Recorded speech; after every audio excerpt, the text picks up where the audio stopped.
Então vamos lá, pessoal, para a segunda parte da aula. E eu pergunto para vocês, quem que fiscaliza e regulamenta os serviços de saúde do Brasil? Então, assim, a gente viu a lei de biossegurança inicial ali, né? Para organismos geneticamente modificados, então tem uma lei específica para isso.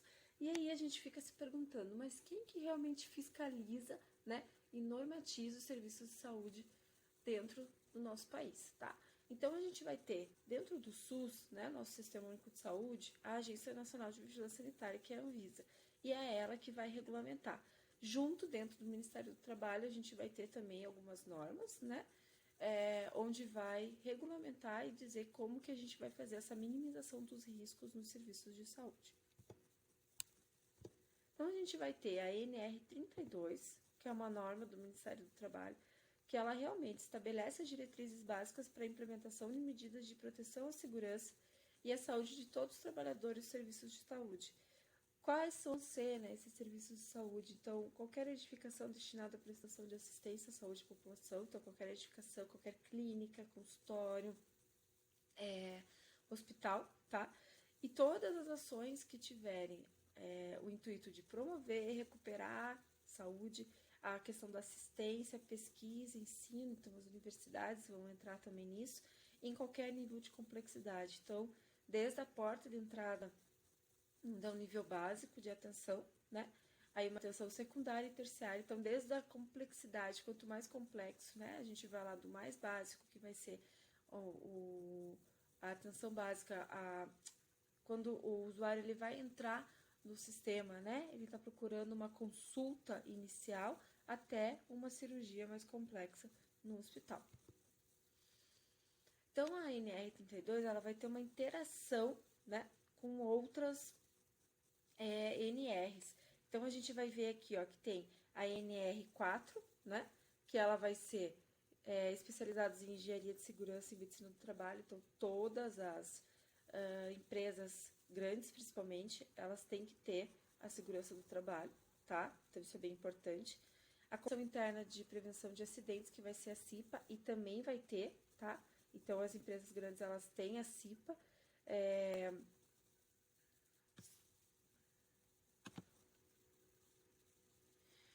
A segurança do trabalho e a prevenção de acidentes, né, a CIPA, ela vai estar ligada diretamente à questão de acidentes do trabalho, tá? Acidente de trabalho com perfil cortantes, com material biológico e tudo mais. Vai ter a NR06, que vai ser dos EPIs, a gente vai falar bastante sobre isso, a NR07, que é o Programa de Controle Médico de Saúde Ocupacional, a gente também vai falar sobre isso, a NR09, que é o Programa de Prevenção de Riscos Ambientais, NR17 de ergonomia, a NR24 condições sanitárias de conforto, a NR26 sinalização de segurança. Aí junto vai entrar plano de proteção radiológica, programa de gerenciamento de resíduos com serviços de saúde, a gente vai falar sobre tudo isso. Programa Nacional de Imunização, Programa de Controle de Infecção Hospitalar e a RTC 50 da Anvisa. Eu coloquei para vocês no portal vários desses documentos para vocês lerem e conhecerem mesmo, tá?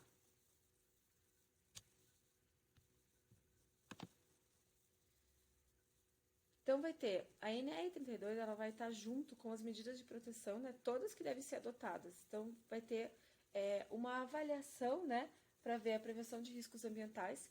Então, isso vai ser bem importante em todos os espaços de trabalho, principalmente relacionado ao descarte dos resíduos, né? Como que a gente vai descartar os resíduos para que não tenha uma contaminação no ambiente. Então, isso vai ser bem importante. Tem que ser fornecido para todos os trabalhadores as instruções, né, de como que ele vai trabalhar, os EPIs têm que ser disponibilizado para eles, então é obrigatório que a empresa disponibilize EPIs, tá? Isso é bem importante, porque senão você está pondo o trabalhador em risco, porque ele não tem o EPI adequado e ele pode não ter, às vezes, condição de comprar esse EPI.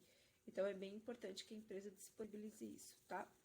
É feita uma capacitação, né, das rotinas realizadas no local de trabalho, então como é que vai ser, por exemplo, um fluxo hospitalar, como é que você vai entrar nesse hospital, aí você vai buscar o pijama lá na rouparia, onde você vai se trocar, depois como você vai se desparamentar, então todo esse fluxo da rotina de trabalho ele vai ser apresentado e as pessoas eles vão passar por uma capacitação mesmo, tá?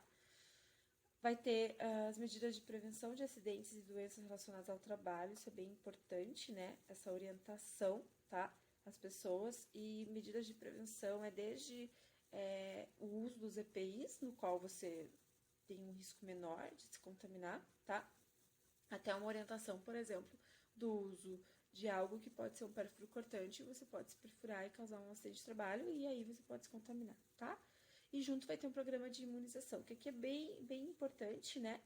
Por quê? Porque tem que ter as vacinas. Então, isso a gente que trabalha com pessoas e trabalha com envolvido num risco biológico, a gente tem que ter as vacinas. Eu acho que isso é fundamental. Por exemplo, para esse ano, para nós, e assim todo ano, é importante que a gente tenha a vacina da gripe, tá? Então, a gente tem que ter as vacinas certinhos, porque a gente está trabalhando com vidas, né? E quando a gente trabalha com vidas, o que acontece? A gente está exposto a riscos biológicos em questão de vírus, bactérias, então é importante que a nossa imunização ela sempre esteja em dia, tá? Isso vai estar ligado diretamente pela parte de saúde ocupacional. Deve ser mantida a rotulagem do fabricante na embalagem original dos produtos químicos utilizados, obviamente, para que não tenha nenhum acidente, assim, até de alguém poder fazer uma ingestão, né, ou misturar, ou fazer o descarte disso errado, tá? Na prevenção de riscos ambientais, então tem que constar o inventário de todos os produtos químicos, né, para saber qual o tipo do produto, qual é o produto, para que ele é usado, como que ele vai ser descartado, então tudo isso é bem importante. Junto, né, ela vai ter, então, para os resíduos principalmente, né, definições, classificação e potencial do risco dos resíduos. A gente vai ter uma aula só sobre resíduos, tá? Então, isso aqui vai ser bem importante. Segregação, acondicionamento, como que eu vou separar o meu lixo, como que eu vou acondicionar ele antes de fazer o transporte. Então, é importante, eu não posso ter um lixo. Por exemplo, eu vou dar um exemplo em casa, né? A gente não pode deixar o nosso lixo de qualquer forma. E se você mora em apartamento, por exemplo, pode ser até casa, você sai com o teu lixo costurado e vai pingando aquele churume pelo corredor. Isso não pode acontecer. Então, ele tem que estar acondicionado da forma correta. Por exemplo, quebrou um copo, então ele tem que estar dentro de uma caixinha para que não tenha um risco para o lixeiro, né, para quando ele venha buscar. Então, isso é bem importante, tá? Vai ter um sistema de gerenciamento, né, de cada espaço, uma forma de reduzir a geração de resíduos, quanto menos lixo, melhor, né? Agora, nessa época de pandemia, a gente está gerando muito lixo pela quantidade de EPI que está usando, né? Conhecimento das responsabilidades e tarefas, dos símbolos de identificação. Isso é bem importante saber quando é risco biológico, qual é o símbolo radioativo, lixo comum. Então, a gente vai falar sobre isso na aula de resíduos. Conhecimento sobre a utilização dos veículos de coleta e orientações quanto ao uso dos EPIs, tá? Em relação aos resíduos e em relação aos serviços no geral, tá? Os EPIs são fundamentais para nós. E o que é a Anvisa, né? Então, a Anvisa é a Agência Nacional de Vigilância Sanitária, né? E é ela que vai fiscalizar mesmo como que estão os serviços de saúde. Ela que vai fiscalizar, ela que vai avaliar se precisar fechar, se precisar melhorar alguma coisa. Então, é ela que vai estar ali de olho na gente em como que vai estar o nosso trabalho no dia a dia, tá? Então, a Agência Nacional de Vigilância Sanitária, ela promove e coordena oficinas e seminários para discussão da temática, né, com a participação de coordenadorias das comissões estaduais de controle de infecção hospitalar e das agências de vigilância sanitárias estaduais. Ela também vai disponibilizar as ferramentas, né, para cadastro do serviço de saúde, então isso aqui é bem importante, porque todo serviço de saúde tem que estar cadastrado, tem que passar pela Agência Nacional de Vigilância Sanitária. Então, assim, se eu tiver um consultório, não importa o tamanho desse consultório, é a Vigilância Sanitária que vai fazer a aprovação do meu projeto para que eu possa montar esse consultório, esse espaço. Então, é ela que vai determinar se isso está certo, se está errado, se eu tenho que pôr uma pia, se eu não tenho que pôr, como que está o piso. Então, a Vigilância Sanitária realmente ela tem uma influência muito grande no nosso serviço de saúde, tá? E a gente tem a lei da Anvisa, né, da Vigilância Sanitária, que é a lei número 9.782, de 26 de janeiro de 1999, que vai instituir, na verdade, quais são as regras para o trabalho dos serviços de saúde. Então, é bem importante ter o conhecimento dessa lei. Aqui no que ela trabalha, né, então a Vigilância Sanitária, ela não vai trabalhar só em relação à saúde, assim que eu digo, a parte médica, lógica, né? Então ela vai trabalhar em tudo. Então ela é uma vigilância de saúde, assim, vigilância de saúde mesmo, né? Em geral. Então ela trabalha ali com alimentos, embarcações, farmácias, drogarias, insumos farmacêuticos, portos, aeroportos, fronteiras, isso é bem importante, porque muita gente tenta entrar no Brasil, né, trazendo alimentos de outros países, plantas, animais, e daí tem que ter uma regulamentação para poder entrar, porque senão pode trazer, por exemplo, com plantas, pode trazer novas pestes, novos bichos, bactérias e tudo mais, então é bem importante que tenha essa regulamentação, isso já tem dentro do aeroporto, né, o tipo do alimento, você não pode trazer alimento que não tenha lacre ou que não esteja também com uma etiqueta, né, como um produto comercial. Então, se você traz um produto artesanal, por exemplo, um queijo artesanal de algum lugar, e ele não tem uma etiqueta dizendo validade, da onde é, o que é, não pode entrar, tá? Então, tem uma rigidez bem grande em relação a isso, tá? Os produtos para saúde, cigarro, sangue, tecidos e órgãos, saneantes também, né? A parte de saneamento básico então é bem importante. A vigilância sanitária ela é uma vigilância de saúde, ela está cuidando da saúde do brasileiro, né? Ela que vai regulamentar tudo, ela é a nossa agência regulamentadora, tá? Ela é como se fosse a FDA, né? Que é a Food and Drug Administration dos Estados Unidos, é a mesma coisa. Aqui o site da Anvisa, né? Só para vocês terem uma ideia. Qual que é o histórico da Anvisa, né? Então, na verdade, desde lá da época da família real, né, já tinha um contexto que os olhos se voltavam para a saúde pública, né? Então ele tinha ali uma questão de falta de saneamento básico, né? Tinha uma higiene mais precária. Então nessa época, até pela relação de pessoas que vinham através de navios para o Brasil, então tinha aquela questão da falta de saneamento dos portos e tudo mais, tanto que teve, né? Essa lei, se a gente pegar lá o histórico do SUS, ele fala disso, da lei de saneamento dos portos, né? Para esse controle de higiene, tá? Então aqui fala ó, da chegada de Dom João VI no Brasil, né? Na cidade do Rio de Janeiro. Então ela era feia, pobre, insalubre, imunda.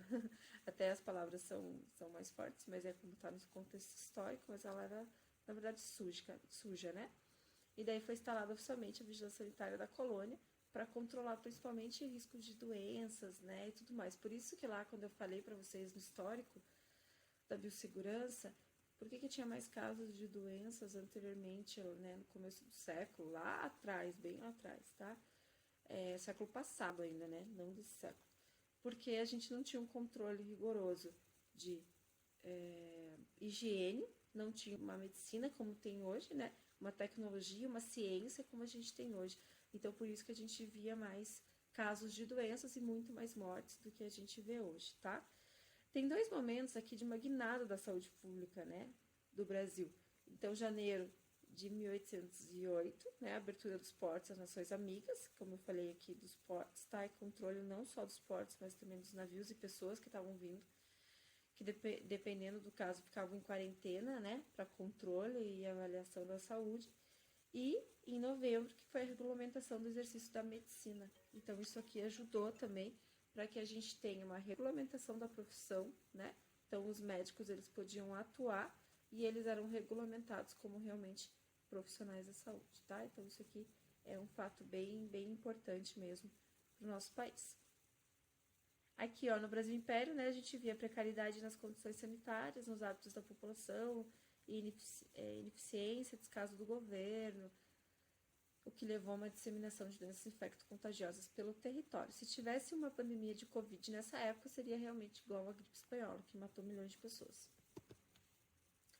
Em 1923, teve a primeira Constituição Republicana, não abordou o tema saúde, né, mas já teve algumas normas, né, do Regulamento Sanitário Federal, então já tinha algumas normas estabelecidas, o que já ajudava nesse controle de contaminação, minimizava alguns riscos.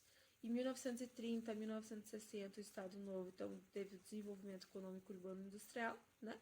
Se a gente pegar lá também teve um desenvolvimento nos planos de saúde, né? Onde o trabalhador ele podia ter como se fosse um plano de saúde, não é um plano de saúde, me fugiu a palavra agora, um benefício de saúde, né? Então, se ele tinha um trabalho, ele estava registrado numa empresa, ele tinha esse benefício de saúde, tá? Em 1934 e 1937 veio novas constituições, onde a saúde ela já entra como um direito, né, do trabalhador formal.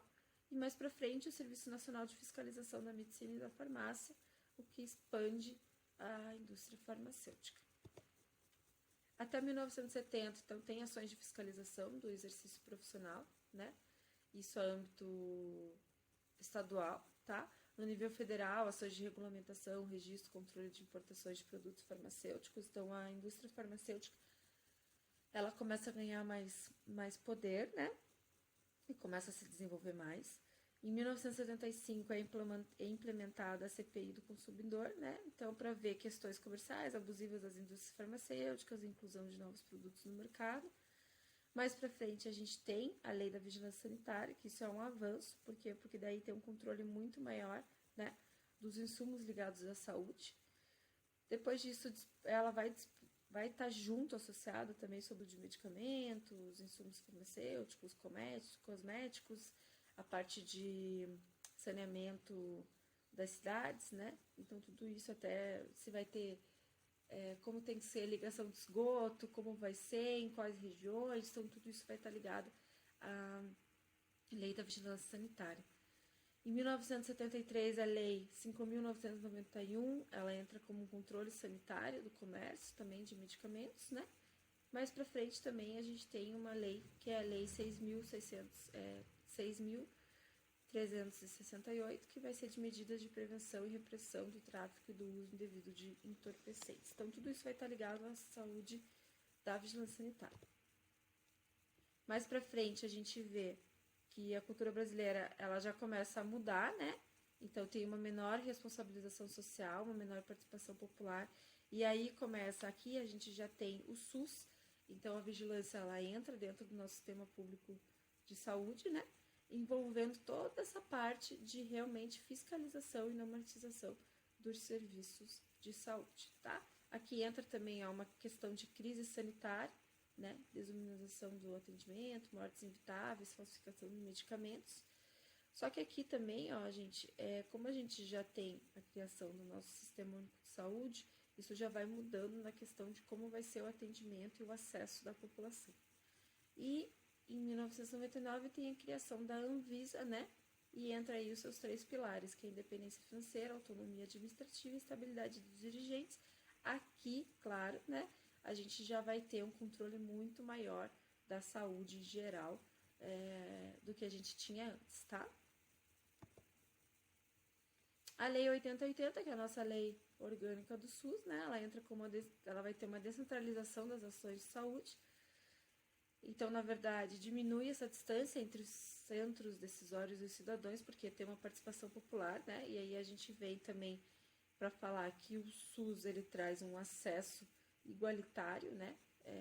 Para toda a população e vai envolver essa participação das pessoas em relação aos serviços de saúde, tá? Então, isso vai ser bem importante.